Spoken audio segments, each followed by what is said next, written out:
Good evening. It's 6 o'clock on Monday, May 9th. Welcome to the English edition of ORN News. At this time, we're going to be going live to the Museum of Photography in Shkodra. Ka dhe diçka akoma më të fortë. Pikërisht se ndoshta më e brisht dhe më njerëzore dhe krejtësisht në kontrast me atë kohë. Gjithë pamja e interiereve, e ceremonialeve, e pozave familjare, pjesëmarrja e gjithëve përballë arkës zezë me një sinqeritet, gati naivitet, mahnitës, si në skenë pambarim, teatri, ku që nga burrat më të shuar deri tek fëmijët kanë të njëjtin vështrim. Gjithë si fëmijë përballë aparatit. Apo gratë dhe zonjushat me cigare të pandezura në përgishta si për të përçuar një mesazh. Me shikim ndrus dhe me një erotizëm të zbuluar aq sa kushdo ta shoh, po askush mund mos e thotë. Dhe është e pamundur që të shohësh çka kanë mbledhur në arkën e tyre marubët dhe t'i shmangesh pyetjes si pas kemi qenë. Sepse ndryshe nga të shna është thënë se kemi qenë, në fakt zbulojmë se kemi qenë europian. Me po ato dëshira, me po ato pasione, me po ato banda muzikore, me po ato bicikleta, me po ato veshje, me po ato elegancë, që do sodisnim habitshëm fotografitë të njëjtës kohë të perindimorëve të largët, me po ato tekat modës, të sqimës, me kapelet, me bukletat, me stërhollimet, me joshjet, me intimitetet, me gjithë jetën emocionale të një Shqipërie tjetër, një Shqipërie vërtetësisht njerëzore, që u mblodh në arkën e zezë e paprekur nga çdo retushim ideologjik. Dhe në fakt bota që na kanë lënë marubët dhe gjithë pastaj nxënësit e tyre shkodran, i ngjan një database ideale në cilën mund të bëhet çdo kërkim, çdo hulumtim, çdo udhtim në Shqipërinë si ka qenë, pa qenë i marrë përdore nga historianë që tregojnë të vërtetën e tyre, apo pa qenë në pozitën e vështirë të të parit të vendit tënd përmes syve të të huajve. Dhe me drejt dikush i ka quajtur marubët statisticien gjenial të asaj epoke. Dhe në fakt marubët ishin gjithçka që komunizmi nuk ishte. Dhe komunizmi ishte gjithçka që marubët nuk mund të ishin. Dhe Ismail Kadareja thot pak a shumë që syri i aparatit të tyre u mbyll kur filloi të shpërfaqej panorama e komunizmit, tamam si sytë e njeriut që mbyllen se nuk duan të shikojnë një mëndzyrë. Dhe ne të gjithë jemi dëshmitar, ne të pasardhësit e Zotit Pjetër, jo Sinjor Pietros, të fotografisë famshme të Elma Rubit me Enver Hoxhën në balkon, të originalit dhe pastaj të fotografisë së retushuar nga partia, ku në original Enver Hoxha shfaqet në balkon me një grup shokësh dhe në fotografinë zyrtare shfaqet vetëm. Dhe në vend shokëve është muri. Si mundet dinastia e marrëve të vazhdonte përballë gomës së retushimit që fshinte kujtesën? Në 90-ën marrubët u rikthyen, po u rikthyen në një formë shumë çuditshme, ndërkohë që thesari vazhdoi rrugtimin e tij të rrezikshëm drejt degradimit dhe me rrezikun që ta zgjysojë. Ata u rikthyen përmes botime sporadike, u rikthyen dhe në mjedise publike. Dhe më kujtohet kur unë u bëra ministër kulture, vura fotografi të zmadhuara me herë të marruvëve në mjediset e Ministrisë Kulturës. Dhe efekti ishte njësoj siç citon në librin e tij të njohur të quajtur Autoportret, fotografi i madh Manerej, kur përshkruan takimin e parë me personalitetin e famshëm të arteve të viteve 20, Gertrude Stein, zonja Stein dhe Alice Stoklas ulën të dyja në kolltuqet mbuluara me çorga që ngatroheshin me fustanet e tyre. Dhoma ishte plot me mobilje masive të llakosura për Itali dhe Spanjë. Mbi to mund shihet xhingla-mingla porcelani apo vazo me lule lëndinash. Një kryq i madh ndante dy radhë dritaresh, musi për tyre veçse, në një mur të bojatisur thjesht, vareshin tablot Cézanne, Matisse, Braque dhe Picassos. Në pamje të parë, këto tablo dukeshin fare pak të pajtueshme me dekorin dekadent poshtë tyre. Me siguri Gertrude Stein donte të provonte që bashkëtesa mes dy elementëve ishte e mundur. Këto tablo revolucionare, le të themi, puqeshin jo fort keq me veturinat. Dhe faktikisht shu puqeshin jo fort keq me çdo mjedis ku ekspozoheshin në mënyrë spontane tablot revolucionare të fotografive të marruvëve. Dhe ishin revolucionare dhe mbeten revolucionare sepse janë përtej çdo perdeje ideologjike, janë përtej çdo perdeje që ka ngritur apo do vazhdoj të ngrej përpara syve tanë një shkollë, apo një shkollë tjetër, apo një shkollë tjetër e të parit të botës dhe të kuptuarit fotografisë. Si përfundim, ja ku erdhëm, në momentin kur kemi kryer një inventar të plot në një hambar prej gati 500.000 negativësh, pa folur për objekte, dokumenta, regjistra, telegrame, aparate fotografik, dëshmi fantastike të historisë fotografisë në vendin tonë. Kemi digitalizuar më shumë se 100.000 fotografi dhe e nisëm me muzeun virtual, para se të vinim të ky muze real. Me muzeun në rjet, si hapësirë pa kufi për të krijuar mundësi gjithë bashkosëve që të hedhin syt në këtë mrekulli të panjohur. Ndërkohë që këtë godin e gjetëm bina, bosh, të djegur, me një drynt të madh dhe të ndryshkur nder,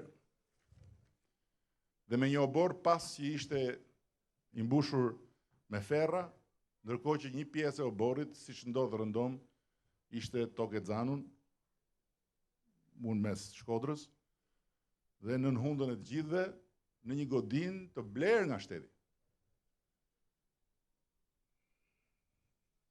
Dham fjalën që do të riktheheshim kur të kishim ndërtuar një shtëpi të denjë për thesarin që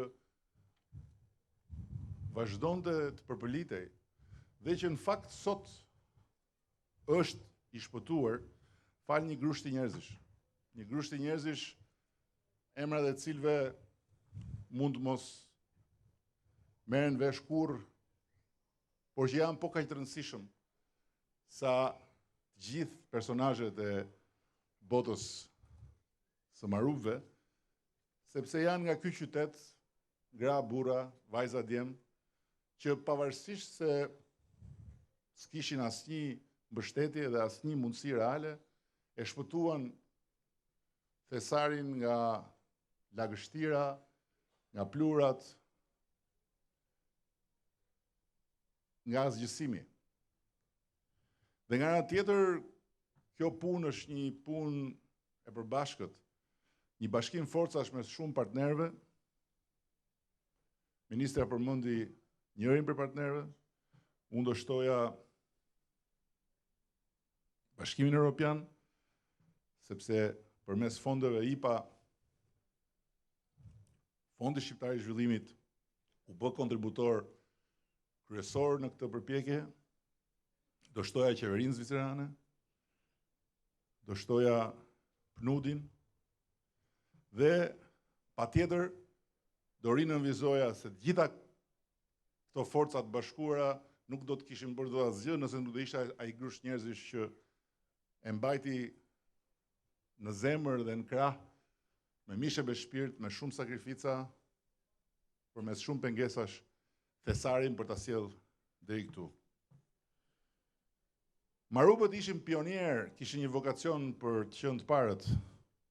Dhe unë dua shumë të shpresoj që edhe muzeu i tyre do të jetë i pari i një gjenerate të re muzeumesh.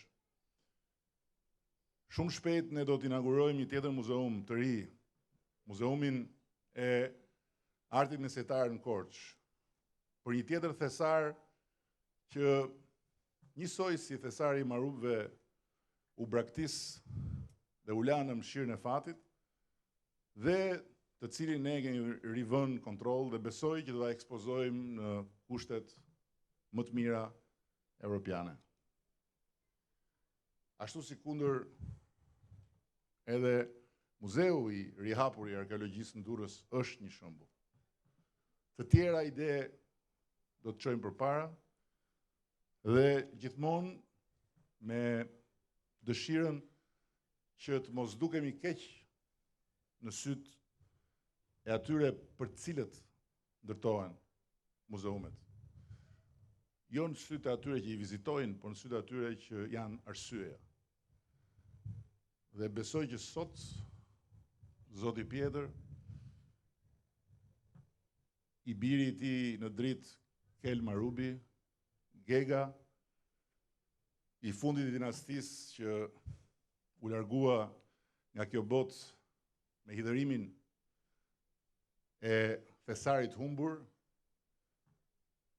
do të prehen përfundimisht qetë, sepse këtu në zemër të Shkodrës, thesari është përfundimisht i sigurt dhe i hapur për të gjitha gjeneratat e këtij qyteti dhe të këtij vendi, dhe për të gjithë ata që vinë nga larg dhe këtu do të shikojnë që Shqipëria e europianëve, e muslimanëve dhe të krishterëve, Shqipëria europiane e luftarëve të dikushëm dhe e studentëve të sotëm nuk është një utopi, po është një realitet që ne na duhet vetëm ta kalojmë nga fotografia në jetën e përditshme të dheut tonë. Shumë faleminderit.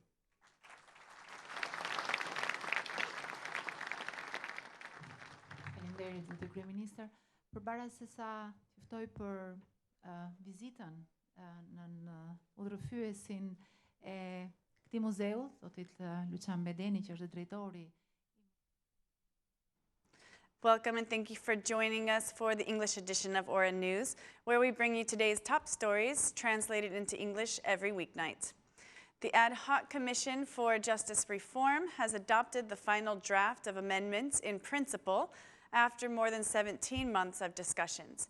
The justice reform was voted for unanimously on Europe Day exactly. The majority and the opposition decided to start the amendment discussion article by article. The vice chairman of the Ad Hoc Commission, the Democrat MP Edward Halimi, spoke after the meeting, highlighting that the opposition has not changed its stance by voting the draft in principle.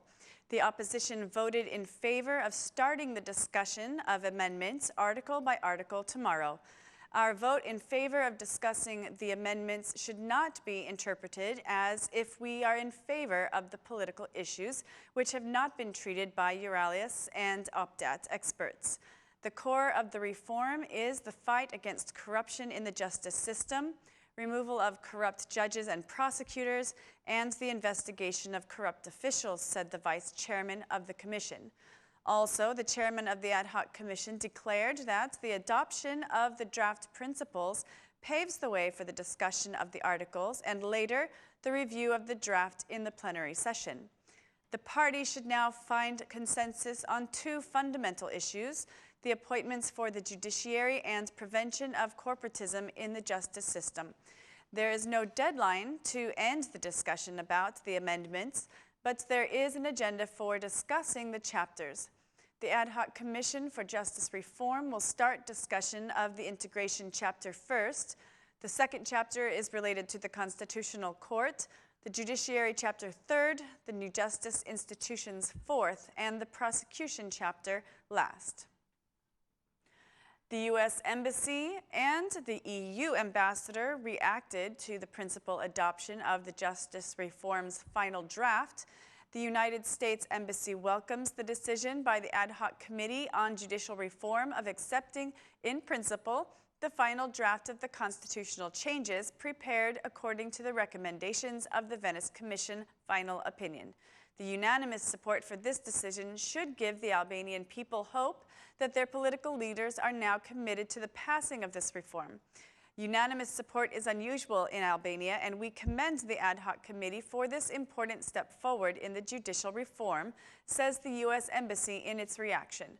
Meanwhile, the EU Ambassador, Romana Vlahutin, commented on the adoption, saying, "I'm happy that the draft of the judicial reform was adopted in principle.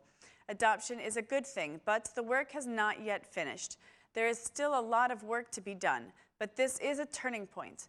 This is in time for the European Commission to give its recommendation for Albania by the end of this year," the EU ambassador declared. Even though the majority and the opposition have joined together to vote for the adoption of the justice reform draft, in principle, the Democratic Party is setting conditions for the adoption of individual reform with changes to the Electoral Code, arguing that bad governance has its roots in the election process. The Democratic Party chairman held a meeting with the DP parliamentary group where he presented the opposition's platform for changing the Electoral Code. The co-chairman of the Ad Hoc Commission informed his Democrat colleagues that the main changes they will request concern the electronic voting and counting. Aura News learned that there were debates in the meeting of the Democratic Party group where some former ministers expressed their discontent over the Democratic Party's stance on justice reform, emphasizing that the DP should have held a different stance and should have prepared its own draft of the constitutional changes. Sources within the meeting said that there were also debates over the presence of the EU and US ambassadors in tomorrow's meeting of the DP group. The Democratic MP Topali expressed her concern that having ambassadors join the meeting may influence the vote of the Democrats, which violates the sovereignty. According to her, it's an exception to the rule that the ambassadors call a meeting of the parliamentary group, but the Democratic Party chairman responded saying that the USA is the main supporter of the justice reform and that their presence does not represent any problem. The DP chairman, the former prime minister, and the Democrat MP Edward Selami have supported the ambassador's commitment to justice reform. Starting today, the socialist MP Kocho Kokethima will no longer be a member of the Albanian parliament. The Constitutional Court has removed his mandate, obliging the request of the Democratic Party, which asked the court to remove Kokethima's mandate for benefiting from public funds. The Constitutional Court has found the MP's mandate to be incompatible with state law. The judicial body reviewed and analyzed facts submitted by the Democratic Party, which has accused the Vlora MP of benefiting from public funds for at least 150 cases. The decision of the court was made public in the official webpage of the Constitutional Court. The legal arguments regarding how the socialist MP violated the Constitution are expected to be made public in the following days. MP Kokathima commented on the Constitutional Court's decision, saying that he was not officially notified about the court's decision, but that he will respect the decision. He added that he will continue to hold his functions in the Socialist Party. The chairman of the Ad Hoc Commission for Justice Reform was the only one to comment on the decision, saying that the court's decisions should not be discussed. The chairman of the Democratic Party praised the removal of the mandate of the Socialist MP, considering it to be a victory not only for the Democratic Party, but also for those who want the politics to be undressed by crime and corruption. Mr. Kokathima will be replaced by Edmund Leka in Parliament. Currently, he is the chairman of the Socialist Party in Vlora and has been recently appointed as the director of the Vlora port. The Democratic Party has also sued the Constitutional Court for violation of the Constitution by benefiting from public funds. The Ombudsman presented the report today on human rights for 2015, highlighting many problems according to the Ombudsman. That report emphasis on an increased number of people who live in poverty and called state institutions for more cooperation. The Ombudsman expressed his support for the justice reform, considering it to be vital for the Albanian people. The U.S. Ambassador Donald Liu declared that the consensus over the judicial reform is in service of the citizens and that the process for the realization of the reform is attentively being followed. Consensus for the justice reform will demonstrate a national unity which is being sought by the Albanian people. We are attentively monitoring this process, said the ambassador, criticizing the government for the absence of cooperation with the institution of the Ombudsman. The Ombudsman has an excellent cooperation with the international community. He has strong relations with the civil society. I have noticed the absence of government's readiness to dialogue with the Ombudsman. But sometimes needs to be admitted that the governments make mistakes. I hope that the government will have the readiness to cooperate with the Ombudsman in the following days, said the U.S. ambassador. Meanwhile, the OSCE ambassador to our country appealed to state institutions to address the Ombudsman's concerns, as according to him, they give valuable suggestions for solutions. The Instat report found that for the third consecutive month, inflation continues to be below the Bank of Albania's target of 3%. Inflation rates close to zero indicate a deflationary trend. The Instat data shows that the highest decrease in prices was observed in the transport group with 5.3%, followed by health at 2.5% and clothing and footwear by 2.3%. Compared to April 2015, the highest increase in prices is observed in the subgroups educational service at 4.8%, followed by food and beverages at 2.0% and alcoholic drinks and tobacco by 1.7%. The price of fruits and vegetables are suffering the largest increases in price. Albania's government and the Bank of Albania argue that the reducing inflation is a consequence of market prices for oil, minerals, and raw materials falling. According to the experts, the main causes of a combination of two factors: a reduction of income and insecurity in spending and investing. Even though the Bank of Albania and the state institutions say that there is no risk of deflation and that the economic developments are being monitored, only a short time ago the World Bank admitted that this risk does exist, leaving many questioning the economic growth. That's all for our English edition this evening. Please join us again Monday through Saturday at 6 p.m. for your local news in English. My name is Mari, and on behalf of Aura News, thank you and good night.